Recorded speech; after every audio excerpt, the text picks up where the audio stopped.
welcome back. If you are returning, thank you very fucking much for coming back, and if you're new around here, then hi, nice to meet you. This is going to be one of your skincare weekends, Saturday, Sunday, whichever day I put up. You know the rules here, you know how it goes. I don't have a strict timeline, I don't have the time to do it. I just like talking about beauty and skincare, and sometimes fashion, sometimes travel, and I put it up when I can. If you're looking for a super duper professional YouTube experience, this might not be the place for you. But today's skincare, we are going to talk about peptides.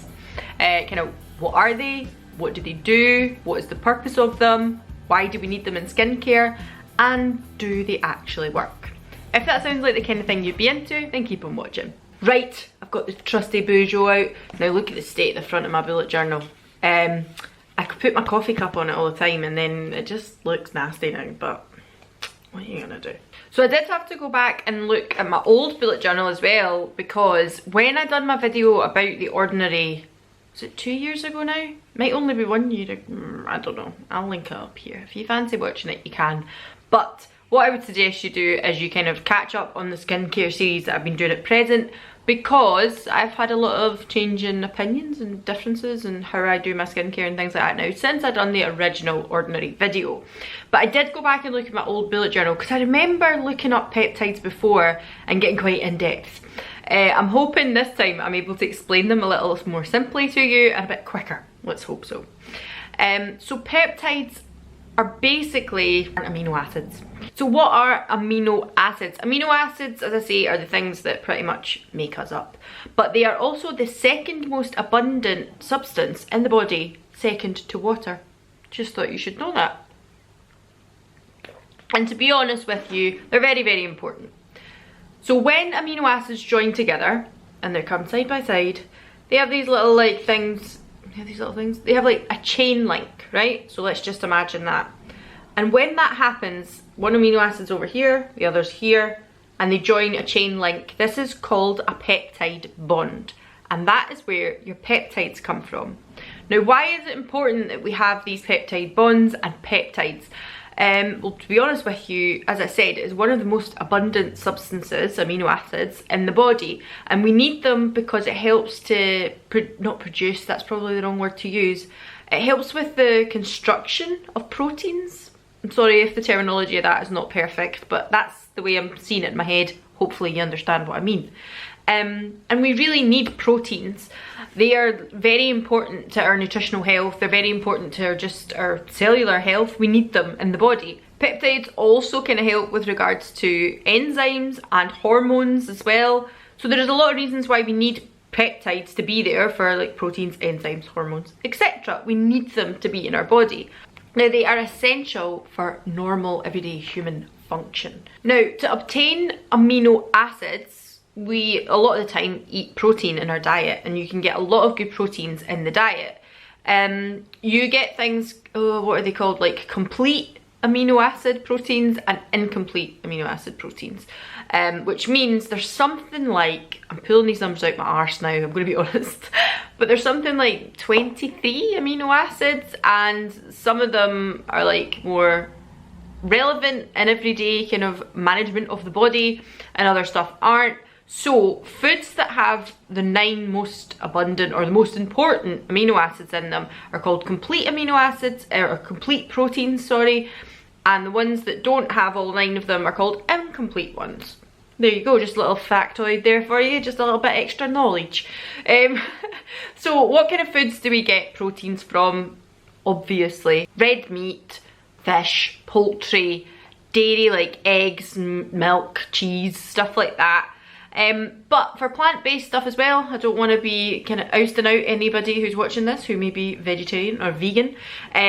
Soy, black beans, kidney beans, like pulses, type things like that, pumpkin seeds, quinoa, that's another one actually, I forgot about quinoa. So you can get proteins and like whole amino acid proteins from foods that aren't necessarily red meat or a steak, let's be fair. Now that's all fair and well in the function of the body, and that's grand. But I hear you saying, what the fuck has that got to do with my skin and my skincare? Well, firstly, as I said at the very start of this series, the most important thing you could possibly do, drink plenty of water. Look, I'm nearly finished mine.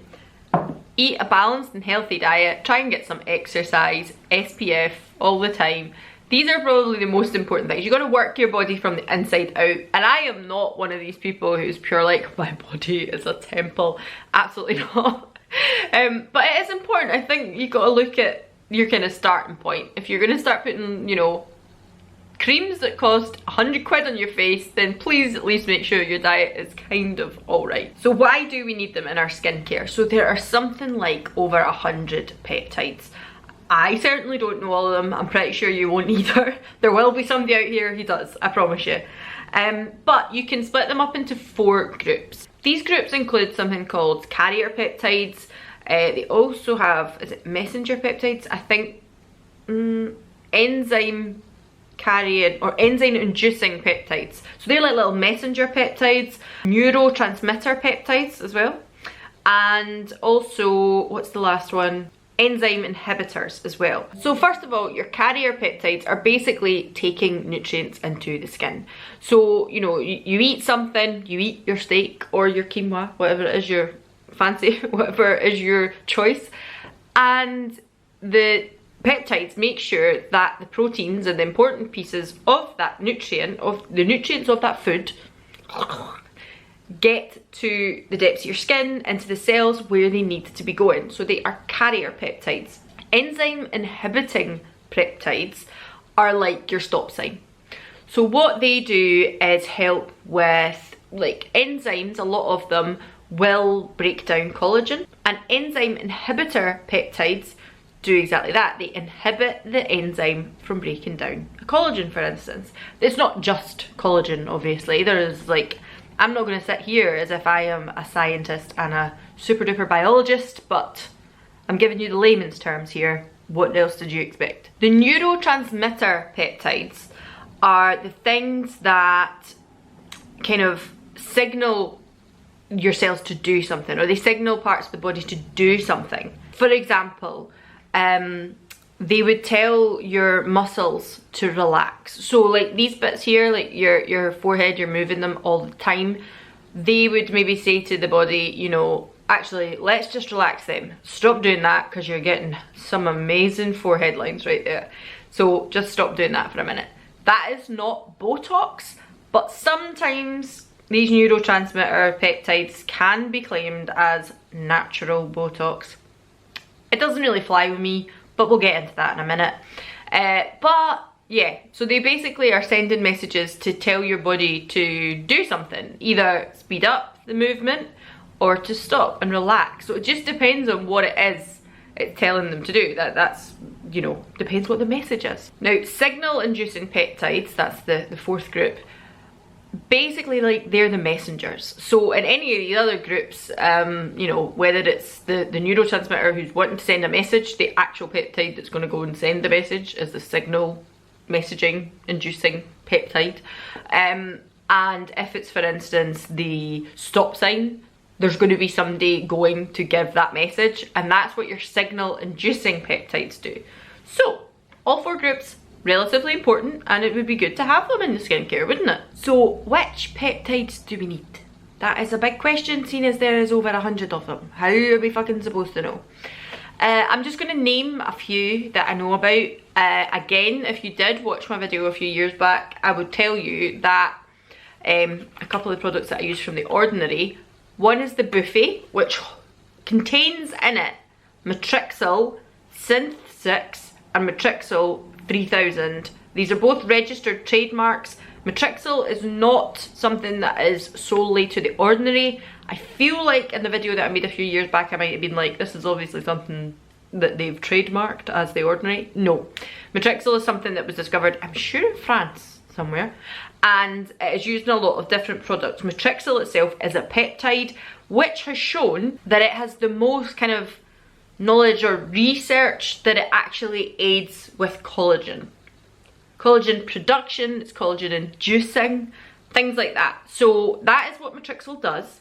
And again, I'm sure in my old video I was like, so the Buffet costs 12 quid and the Matrixyl is only 4 quid, so why buy the Buffet when you can have the Matrixyl in it anyway? We will get into kind of what is in each of the peptides that I've tried, and why I think you should use this or that or the other in a little while. But essentially, Matrixyl is something that aids collagen, and we want collagen because we want to keep our skin plump and juicy, and we want to keep the jewels here, which I've got a great set of bulldog ones right here. I can imagine me, see when I'm like fucking 80 odds, I am gonna be like Churchill. I can see it happening now.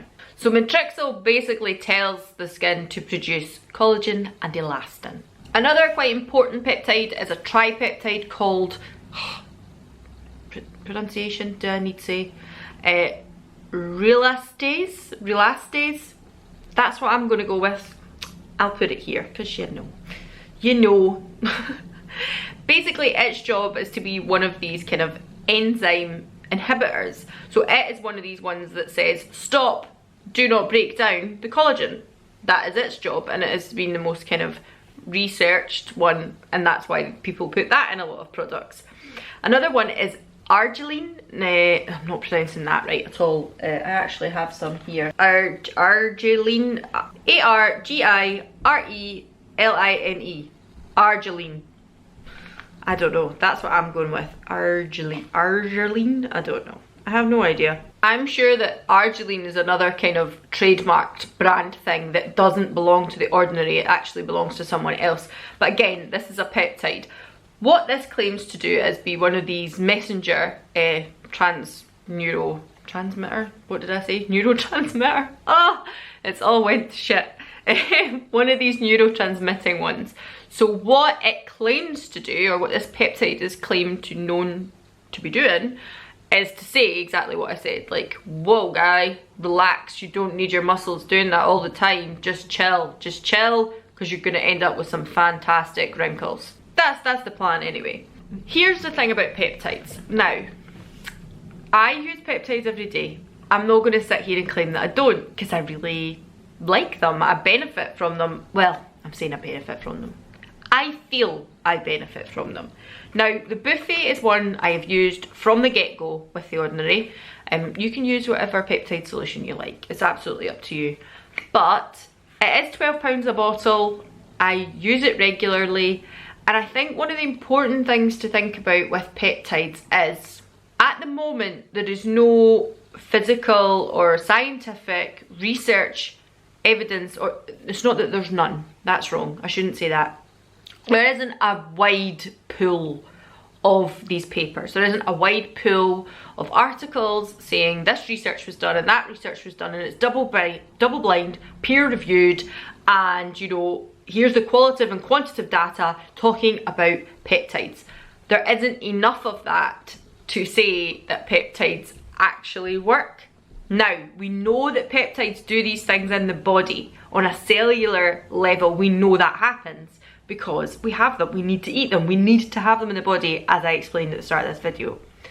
But what we don't know is if topically on the face, they will actually penetrate and get into those cells. Now, there's a few issues around that. One of them is that some scientists have said basically the molecular weight of these products, the properties of them are too heavy, like they're too big a molecular weight, they're too big to get into the skin, so therefore they'll just sit on the skin and actually they're never going to do the job that they're claiming to do. The other thing is that peptides are readily destroyed by enzymes. That is what naturally happens in our body. Now, the best way for me to try and explain that to you is, as I've said, these messenger cells that are telling me to do this constantly throughout this video. You don't want them to be there all the time.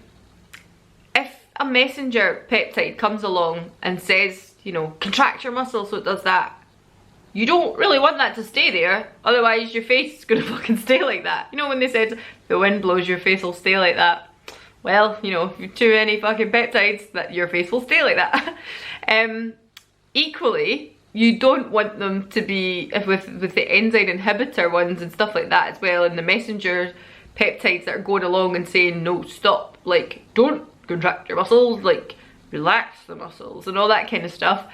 You don't want them to be there all the time either, because although, yes, people get Botox so that these things don't happen, you don't actually, like, in the cellular level of your body, want these things to be there all the time, because you don't want these things to be stopped. So you don't want them to constantly be there, and you don't want them to not be there, because you need them sometimes to do things. Does that make sense? I hope that makes sense. That was a very simple way of explaining it, but I kind of know what I mean when I'm saying that, so hopefully you do too. It could mean something like, as well, the contractions in your stomach when you're digesting food. You don't want your stomach to be doing that all the time, but you do want it to be doing it when you've eaten something and it needs to be digested. That's another example I can give you. The thing about Botox, just because I briefly mentioned it there, Botox is known to be toxic. I am not against Botox. I have never had it. I'm not against anybody who gets it done. I have friends who have had it done. I've got family who've had fillers, and I've had friends who have had Botox. I work with people who do Botox. I am not against it, not by any means, and I'm not saying that I will never try it. But it is a known toxic. It's toxic for the body, like, it's not meant to be good. It is a poison as such. And that is why, when that is injected in, it will actively stop those transmissions happening. And that's why you don't get the movement.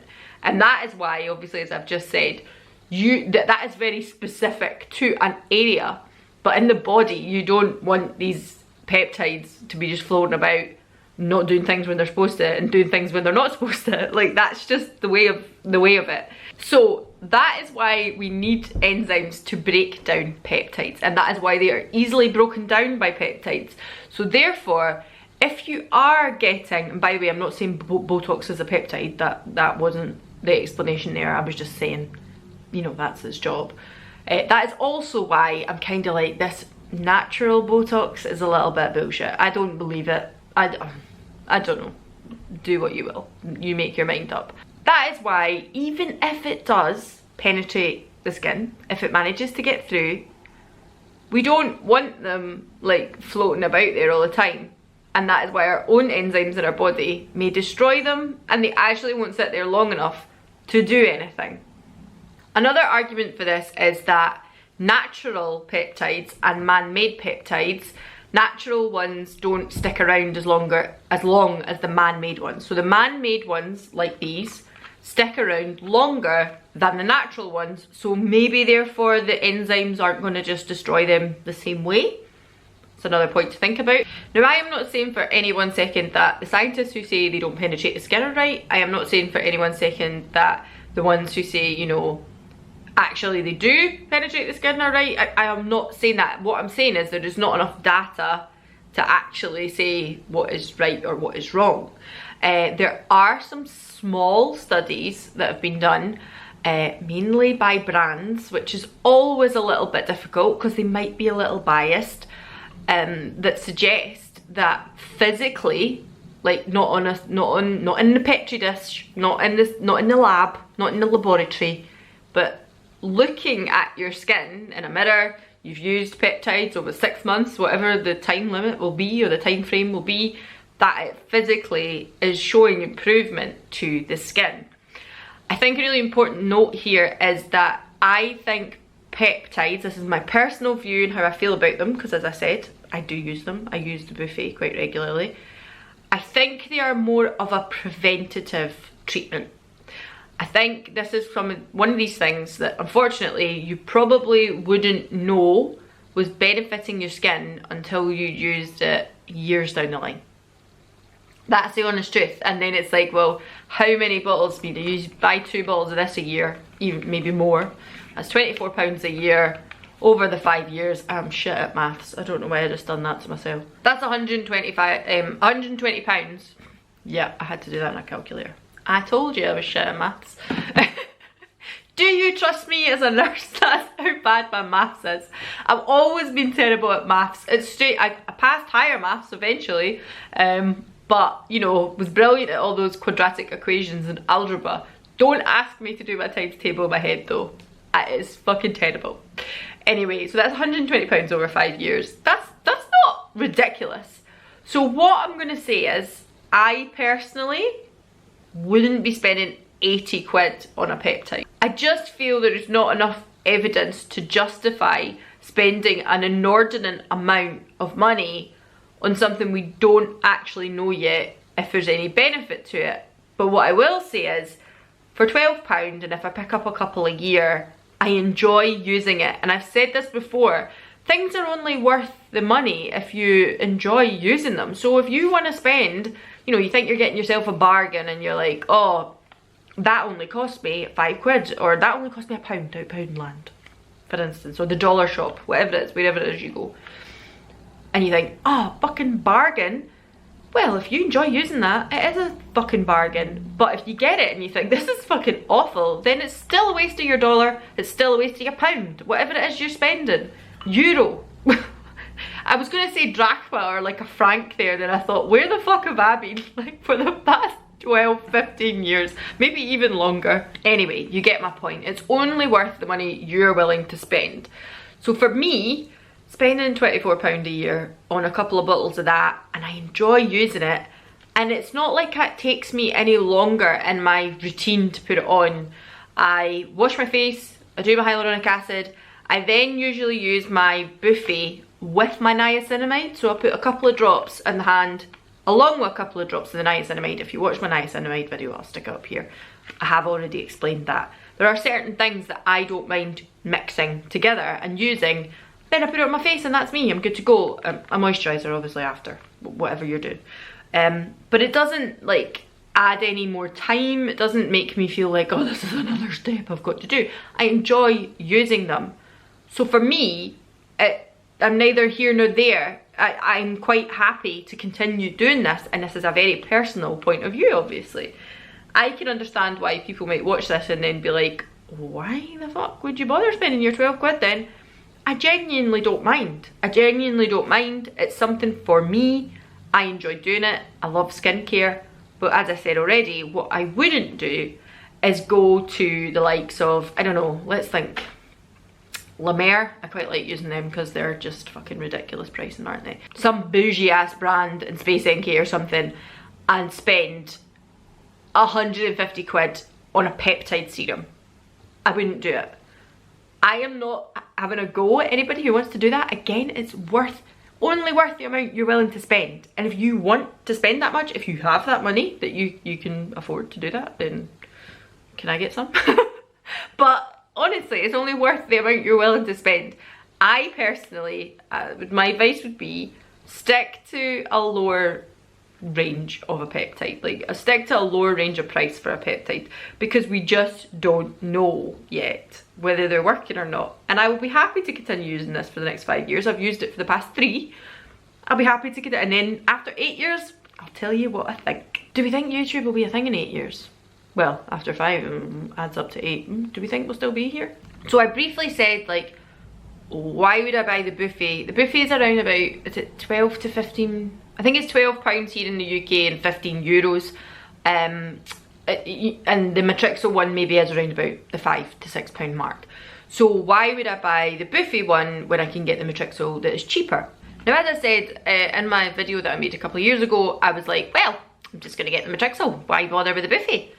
The truth is, since then, and I became a little bit more adept at my ingredients and learned what I need to know, the buffet one has a lot more in it that actually I can see now why this one is £12 and the other one was £6.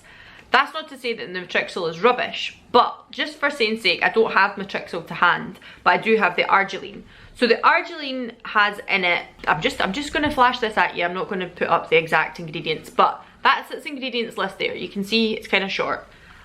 And that's the ingredients list for the buffet. Now, I'm not saying a long ingredients list makes for a good product. Sometimes it means it's just full of shite. I'm not going to lie. Sometimes it's just full of like perfumes you don't need and colorants and all these other things that we don't necessarily need in our skincare. But again, if you want to use skincare with that in it and you're happy, you do you. Reading the buffet, it has glycerin. It also has one of the peptides that are in this. So the acetyl hepapeptide 8 is in this, and it's in this. Also, it has sodium hyaluronate, and it has something called alanine. Quite like that. I don't even know what that is, but I just like it. It's my name. It also has the arginine, So that is like the bait, like, as I said, this is called, is it arginine? And arginine is the one that is basically the natural Botox. So this has a whole mixture of different peptides in it that actually now in hindsight I'm like, well, actually I'd rather get the all-in-one than buy this and the Matrixyl and whatever else I need to do. So nowadays I'm like, actually this is probably more bang for my buck, and I don't mind paying 12 quid for it. Now very briefly, I just want to mention the copper peptides. I'll put a photo here because I do not own them, from The Ordinary. Reason being, I've never tried them, so I can't give you like that much information on them, but what I do know about them is they don't mix well with other products very easily. The buffet, as I said, like I think the buffet's pH is something of like 4.5 to 5, which is like natural skin. Obviously I wouldn't suggest putting the buffet on alongside a lactic acid, because you know, what's the point? I do one in the morning and I do one in the evening. The buffet plays quite well with other things. It's at a decent pH level. It's going to work with a lot of different things. The copper peptide I think is something like 6.5 to 7. It's a little higher. That doesn't mean to say that it's going to automatically void other things that it's working alongside, but just something to kind of note. You might actually be of the impression that actually the acids and alkali thing is a complete load of shite, and I know some people do. Some people think that that's nonsense. I'm just going off my basic chemistry and kind of what I was taught at school. A scientist could come along, a cosmetic scientologist, again, Scientologist, Alana, cosmetic cosmetologist could come along and tell me that actually, do you know what, your theory there, the theory is right, but in practice that's not the case. But the difference between the copper peptides and the buffet, for instance, or any of the other peptides that The Ordinary sell, is that it has this kind of magnet in it.